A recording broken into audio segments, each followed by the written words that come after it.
boş ağlama. Salam. Musa, salam. Deyəcəm, salam. Yox, boş ağlamırıq. Salam. Niyə ağlayırsan? Sən böyük oğlansan. Mama səni çöldə gözləyir. Dərs ağlama boş. Gəl.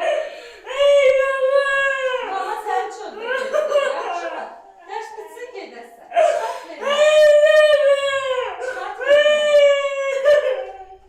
mənə bir. Aferin. Çıxart ver mənə. Çıxart mənə bir.